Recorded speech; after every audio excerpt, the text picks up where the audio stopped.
saya juga ikut kawal PSI. Itu urusan partai, tanyakan ke partai, tanyakan ke KPU. Kami hari ini fokus melakukan rekapitulasi secara berjenjang.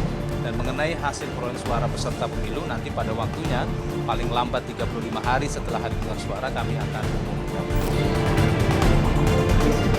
Kalau memang ada suaranya, ya harus dilindungi. Kalau tidak ada suaranya, jangan diada-adakan.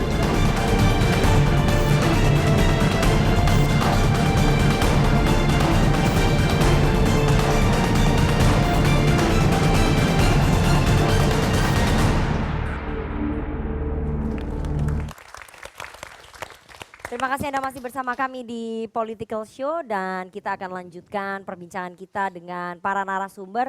Sebelum saya bertanya lagi ya, saya akan putarkan ini ada tanggapan dari Capres nomor urut 1 dan juga dari petinggi Partai Persatuan Pembangunan. Kita dengarkan sama-sama dan apa jawaban dari Pak Jokowi bahwa ada tudingan menggelembungkan suara untuk anaknya. Oke, ini pernyataan dari politisi P3, Ketua Majelis Pertimbangan P3, Mas Romahur Muzi. Mohon atensi kepada KPU RI dan Bawaslu. Operasi apa ini? Meminjam bahasa Pak Yusuf Kalla. Apakah ini operasi sayang anak lagi? Oke, ya, itu pernyataannya Mas Romi ya. Nabok minjem tangan. Iya, nabok minjem tangan. Ini nanti membuat cacat pemilunya. Kalau pemilunya cacat, yang cacat semua. Nila setitik, rusak susu sebelanga. Begitu terjadi peristiwa yang seperti ini, maka itu akan bisa merusak semua. Kalau merusak semua, kepercayaan rakyat bisa hilang. Hilang terhadap proses pemilu kemarin. Dan pemerintah harus ikut bertanggung jawab. Walaupun ketuanya adalah anak presiden, tapi bukan berarti kemudian segala hal bisa dilakukan terhadap partai yang dipimpin oleh anak presiden. Itu urusan partai, tanyakan ke partai,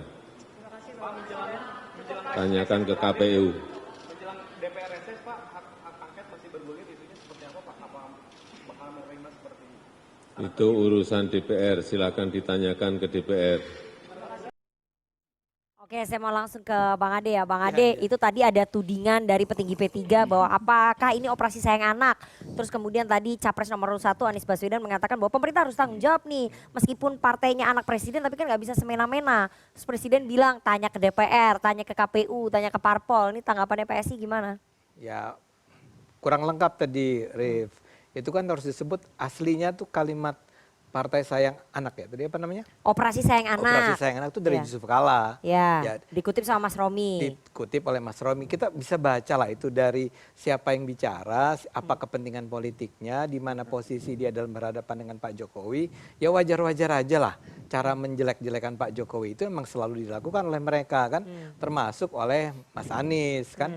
Tapi kalau kita mulai mau bicara tentang Mas Anies, baca enggak hasil penelitian indikator yang mengatakan bahwa tingkat persentase pendukung Mas Anies yang mengeluarkan uang serangan fajar itu berapa persen ya? Kenapa nggak komentari itu? Karena menurut saya itu juga salah satu persoalan besar dalam pemilu kali ini ya. Jadi itu sih ya wajar-wajar aja lah. Apapun, kapanpun ada kesempatan pasti Anies Baswedan itu akan menyerang Pak Jokowi. Nah jawaban Pak Jokowi ya adalah sama dengan jawaban kami nih. Bahwa kalau ditanya, kok pemilu KPU datanya semacam itu, ya jangan tanya saya dong. PSI mana tahu kenapa datanya seperti itu. Kita nggak campur tangan. Tapi tudingan bahwa operasi sayang anak itu loh.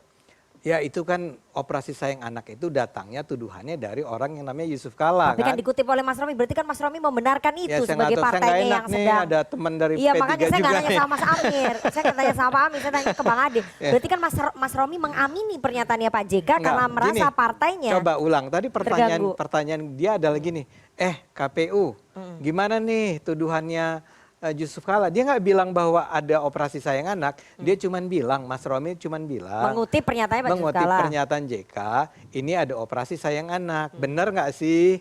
Kan jawabannya itu. Dan Kan jawaban ditanya operasi apa lagi ini? Apakah operasi sayang anak mengutip pernyataannya Iya, Pak JK? Itu kan pertanyaan. Iya. Menunggu jawaban KPU dan Bawaslu kira-kira gitu. Ya kita tunggulah jawaban KPU. Tapi jawab KPU kan kalau nggak salah jawabannya juga kita nggak tahu bahwa itu ada, bahwa terjadi peningkatan yang tidak logis itu. Jadi kita ikuti semua alur dengan adil sajalah. Kalau sekarang PSI yang ditanya, tentu kita akan bantah bahwa ini adalah sebuah operasi yang dilakukan oleh Jokowi demi memenangkan PSI yang dipimpin oleh Kaisang. Karena buat kami nggak ada buktinya, nggak masuk akal, nggak ada gunanya, dan memang nggak pernah terjadi itu semua. Manuver-manuver politik kan memang sulit pembuktiannya. Betul, Iya. makanya kalau Anda menuduh, bukan Anda ya, kalau Yusuf Kala mau menuduh semacam itu, ya dia keluarkan dulu bukti-buktinya, nggak usah betul-betul real empirical evidence seperti yang dikatakan oleh Bung Ciko tadi, track record aja deh gitu, data-data seperti itu dikeluarkan, lalu tuduhkan itu pada siapa. Anda mau mengatakan bahwa Pak Jokowi terlibat nih dalam menaikkan suara PSI, nyatakan secara tegas di depan publik. Ya, kalau cuma spekulasi-spekulasi yang kabur gitu, yang abstrak, ya susah dong bagi kita untuk menjawabnya. Oke, tapi memang saya mau tanya ya ke PSI, apakah kemudian ya pasti dibantah sih, tapi saya harus tanya ini, Iya, apakah iya. memang ada bantuan infrastruktur kekuasaan untuk mendongkrak suara PSI? Kayaknya sih nggak ada ya. Ya, saya hanya bisa bercerita. Jadi itu semua kebetulan ya Bang Ade ya? Enggak, bukan kebetulan. Naiknya ya. Anda kan tanya ke saya. Anda tanya ada nggak bantuan infrastruktur? Kayaknya sih kami turun lapangan tanpa ada bantuan apa-apa ya. Kita memang ada bantuan barangkali dari dana yang dikumpulkan oleh PSI dari sejumlah penyandang supporter lah ya, funding yang membantu kami itu ada, itu kami bantah kalau kami bohong kalau kami bilang nggak ada itu. Cuman kalau datang dari Pak Jokowi dalam bentuk bantuan infrastruktur nggak ada sama sekali itu dari apa yang saya alami. Infrastruktur di bawahnya Pak Jokowi membantu Iya. PSI nggak? Nah, Saya harus sebut lembaganya nih secara spesifik Kak? Sebut. silakan. Oke. Apa? Ya ada 2 infrastruktur di bawahnya Pak Jokowi, Polri dan juga TNI.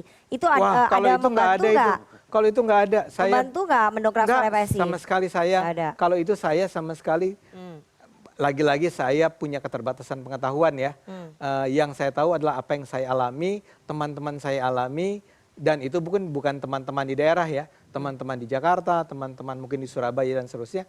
Saya sih bisa katakan dengan sangat yakin nggak ada tuh bantuan dari TNI dan Polri, itu real nggak ada. Jadi nggak ada bantuan dari infrastruktur kekuasaan di bawahnya Pak Jokowi ya? Kalau untuk itu yang mendongkrak Anda suara maksud PSI? tidak ada. Kalau misalnya bantuan dari relawan Jokowi, kan banyak tuh relawan Jokowi seperti Kan apa kemarin namanya? Pak Mas Gibran sempat bilang saya titip partainya adik saya. Persis, itu kan ke relawan kan. Iya. Pesannya kepada relawan itu kan misalnya apa relawan Jokowi.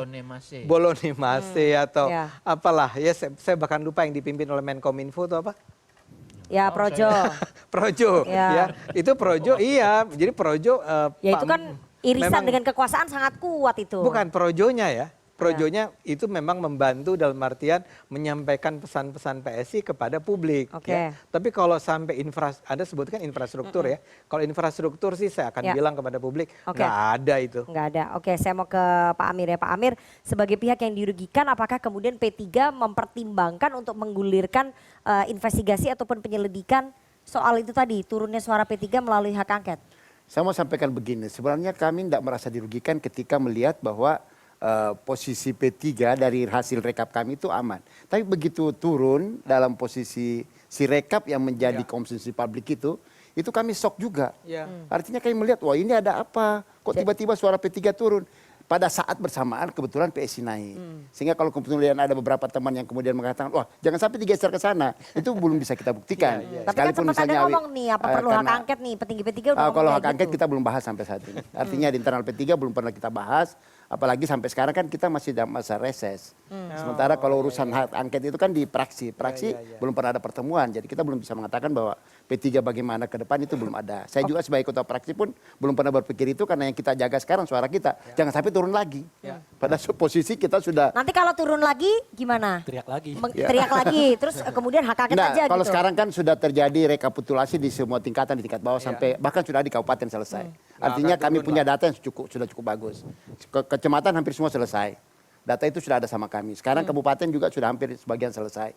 Masuk ke provinsi. Artinya data-data real yang di-input dari bawah itu sudah kami miliki sebagian besar, sehingga kami merasa bahwa kalaupun realcon sekarang ini jalan atau dihentikan itu bukan urusan kami. Yang kita jaga adalah bagaimana di bawah. Oke, ya. Saya mau ke Bang Ciko. Bang Ciko, ini hak angket P3 gimana nih teman koalisinya? Belum kompak nih kayaknya.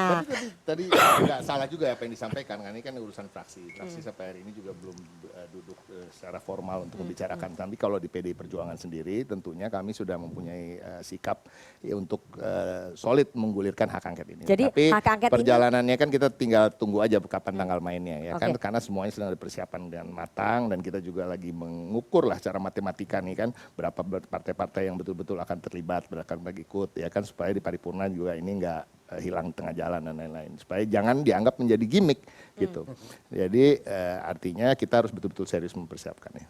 Nah, tapi saya ingin Tapi terusik menurut TPN 03 memang kalau tadi udah dibantah sebenarnya oleh Bang Ade ya, apa itu? tidak ada intervensi infrastruktur kekuasaan. Tapi kalau menurut TPN Ganjar Mahfud ada intervensi infrastruktur kekuasaan untuk mendongkrak suara PSI. Ya, kita- Makanya harus diselidiki lewat hak angket. Saya rasa itu juga menjadi kecurigaan kita. Itu dugaan-dugaan itu kan berdasar juga. Ya kan seperti PSI ini kan dibilang juga balihonya lebih banyak daripada anggota partainya. Ya kan di tempat-tempat yang nggak ada calegnya aja, yang Ya itu, calegnya omongan kurang saya itu. jumlahnya aja, yang iya di calegnya yang kurang jumlahnya aja balihonya Lebih merajai banyak. kan gitu. Ini juga menjadi pertanyaan. Pertanyaan-pertanyaan itu kan timbul karena itu. Nggak bisa kita buktikan. Kalau buktikan kan harus secara hukum, pengadilan, itu hal-hal itu. Jadi, nah salah satu pengadilan dalam tanda kutipnya dalam sistem demokrasi di kita itu salah satunya hak angket tadi. Tapi kalau dibilang soal adil dan lain-lain, ya cukup aneh sebuah partai yang mengedepankan kepemimpinan oleh seorang nepo baby, ya kan, nepotism, seorang anak yang muncul karena nepotisme, bicara soal adil.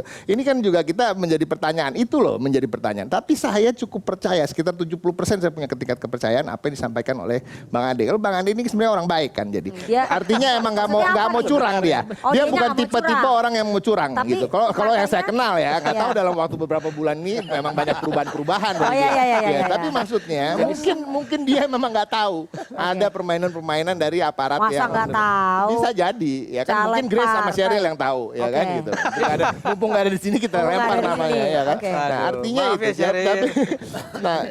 tapi kita nggak usah nutup mata deh, seperti saya katakan tadi apa yang terjadi di pemilu ini. Nah, kalau kita boleh mengkoreksi sedikit ya, tadi kita ini bukan bicara soal lu ngapain sih ngurusin partai orang, ya kan, lu urusnya partai sendiri, nggak gitu. Kita lagi ngurus demokrasi. Partai politik itu punya tanggung jawab menciptakan iklim demokrasi yang sehat di Indonesia dan tidak terpikirkan masalah kita lolos nggak lolos, masalah menang kalah itu masalah kedua. Yang utama adalah supaya iklim demokrasi kita ini sehat, pemilu ini tidak jadi ajang yang kita lihat ini akan dibikin seakan-akan pemilu ini aja menjadi formalitas ke depan.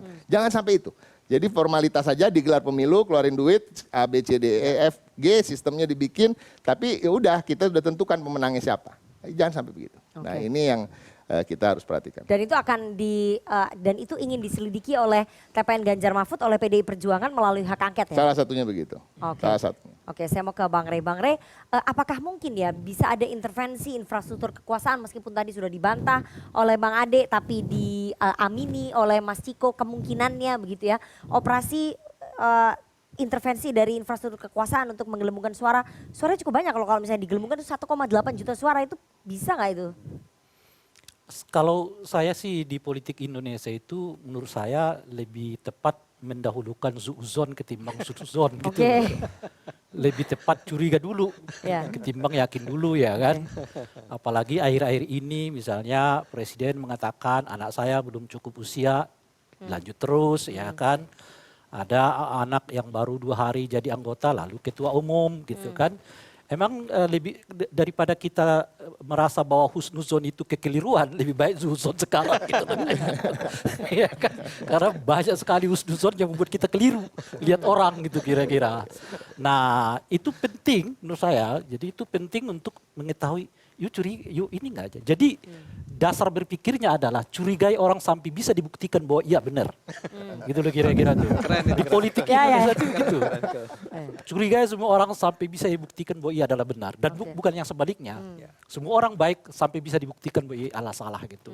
Nah, oleh karena itulah menurut pandangan saya angket jadi relevan. Oke, untuk menyelidiki ini. Iya, karena kita semua serba saling Curiga. curiga gitu kan, curiga kamu melakukan itu, kamu melakukan itu, kamu melakukan itu gitu ya. Dan saya pikir di ranah politik Indonesia yang disebut dengan husnuzon itu memang kehilangan makna. Husnuzon itu ada ujungnya adalah menipu kita, gitu kan? Ada bansos itu di kepentingan rakyat, lalu disebut itu karena kebaikan presiden tertentu.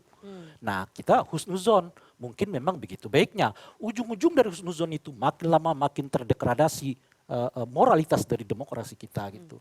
Nah oleh karena itu, tapi supaya kita tidak terlalu lama dalam zuuzon itu, ya harus dibuktikan melalui proses politik, bukan proses hukum ya.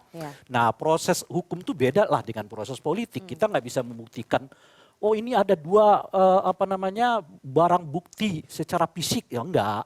Di politik itu ya memang didahului berdasarkan kecurigaan itu, lalu dibuktikan secara formal melalui apa yang disebut dengan hak angket. Berhubung karena situasi ini tidak lagi berhubungan dengan tahapan pemilu, tapi ada dasar kecurigaan terhadap keterlibatan seorang presiden di dalam hal satu, pemenangan paslon tertentu, dua, kenaikan suara partai politik tertentu gitu. Nah cara untuk menyelidiki itu nggak ada yang lain kecuali adalah hak angket. Tapi kan itu tidak akan mengubah hasilnya nanti. Saya kan tidak mendiskusikan angket, kan kita ingin menyelidiki apa benar tindakan presiden seperti yang kita melanggar diskusikan. undang-undang apa enggak? Iya, atau memang presiden, melakukan penyalahgunaan kekuasaan demi kepentingan elektoral. Jadi soal hasilnya apa? Hasilnya bisa macam-macam. Ya, bisa sampai yang paling ekstrim itu kan hak menyatakan pendapat, bisa pada tahap rekomendasi, oh iya ini metodenya begini, tahun ke depan kita lebih atur lebih baik, macam-macam dan seterusnya. Bansos nggak bisa dibagikan 2 minggu sebelum pemilu pencoblosan. Misalnya, salah satu itu tidak boleh ada seperti di pilkada kan sebenarnya kita udah buat. Nah itu belajar dari pengalaman kita sebelumnya, bahwa kepala daerah 6 bulan sebelum tahapan pilkada dilaksanakan nggak boleh membuat keputusan penting. Kan itu kita buat tuh di pilkada, tapi di tingkat nasionalnya nggak ada gitu. Nah bagi saya angket itu penting dalam kerangka itu, dan sekaligus menghilangkan semua sikap suuzon kita. Dengan cara kita membuktikan melalui angket, suuzon itu nggak terbukti, akhirnya bersih semua orang. Tapi kalau ia terbukti, tentu harus ada dua, pemberian sanksi dan perbaikan sistem. Baik. Saya mau ke Mas Yadi. Mas Yadi, mungkin Anda bisa lebih rigid ya menjelaskannya. Bisa nggak sih sebetulnya dalam hal ini menggelembungkan suara sampai 1,8 juta? Ini kan yang dibutuhkan kalau misalnya lolos parliamentary threshold kan PSI butuhnya 1,8 juta nih. Ini akan sulit nggak sih sebetulnya di tengah semua mata tertuju keterbukaan informasi publik? Kalau itu terjadi kan berarti kepedulian kita, pengawasan kita lemah gitu kan. Ya politik, Bung Rey mengatakan kita harus mendahulukan curiga. Politik kan yang dasarnya curiga. Kan doktrin utamanya power tends to corrupt. Itu doktrin utamanya. Sudah. Iya kan? Sudah curiga ya. Mengapa kita bagi kekuasaan menjadi eksekutif, yudikatif, legislatif? Karena kita curiga. Kalau kita pegang satu, pemilu itu sendiri dasarnya curiga. Coba kalau kita tanya Bang Ade, Anda jadi anggota DPR ya. Siap. Saya anggota DPR terus ya, gitu. Kalau kita nggak curiga, nggak perlu pemilu kan, kasih ke dia aja terus. Tapi kita curiga, kalau dikasih terus ke dia. Hanya karena kita curiga 3 periode kita tolak. Nah itulah. Jadi saya memaknai apa yang kita bicarakan, tuduhan ada penggelembungan suara segala macam itu dalam makna positifnya secara keilmuan adalah ini bagian dari pengawasan. Jadi memang semua orang harus melakukan pengawasan. Seharusnya yang paling berkepentingan untuk membuat clear semua ini adalah partai politik. Kenapa? Mereka punya saksi, mereka yang punya kepentingan langsung lolos apa enggaknya, mereka yang berkepentingan langsung dengan nanti proses pembuatan kebijakan publik di DPR dan seterusnya. Tapi kan masalahnya seringkali ada ini kayak di ASEAN, ya ada di ASEAN ada the principle of non-intervention, ya kan? Ya kan? Prinsip tidak saling intervensi. Ya, pokoknya yang penting suara gue aman. Nah itu. Suara partai jadi kita nih Bang Ciko gitu. curiga juga nih publik sama partai politik. Jangan-jangan mereka ini sebenarnya bekerja sama dengan cara yang silent ya. Saling mendiamkan. Saling mendiamkan. Tapi sebelumnya mestinya dalam kondisi kayak begini nih ada institusi yang harus bergerak, namanya Bawaslu. Nah hingga hari ini kita belum mendengar apa tindakan ya yang itulah dilakukan persoalan oleh pengawasan. Bawaslu. Karena kita institusi pengawasan segala macam itu seringkali tidak berperan, maka pengawasan oleh Rifana penting. Oke. Ya, lewat CNN, pengawasan oleh kita Artinya- penting. Artinya Jadi hak kita angket jadi saya- solusi nggak proses politik kalau menurut Mas Jayadi? Kalau itu dipandang menurut saya ya, kalau jalur-jalur hukum melalui Bawaslu, bisa. Gakumdu, MK itu tidak dianggap tidak memadai, nggak apa-apa menurut jalur Proses politik. politik aja. Tapi Tapi persoalan tadi Anda menyebut tidak terlalu berfungsi. iya, kan saya bilang kalau itu dipandang oleh partai-partai, kan yang mau hak angket kan partai politik, Iya, bukan iya. kita, Rey. Betul, Bukan kita, betul. Rey. Paling-paling Anda ikut apa demo di sana kalau Nggak, mau. saya mendukung angket. Nggak diundang Iya, oleh saya Rifana mendukung. lagi. Iya, demo mendukung angket. Iya. Ya, nanti Iya. ada yang demo menolak angket. Iya. Iya kan? Benar nggak? Betul, Iya kan? betul. Selalu ada itu Biasa. sekarang Nah, udah itu banyak. dia.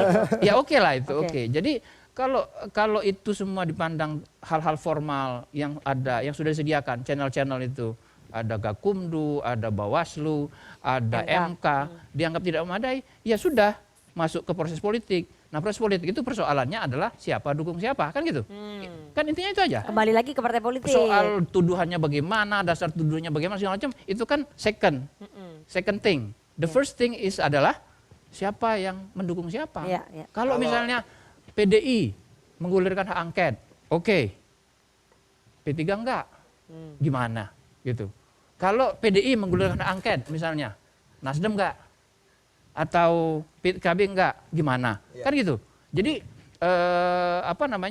ya silahkan menurut saya kalau jalur-jalur itu mau diambil sepanjang itu memang Ya.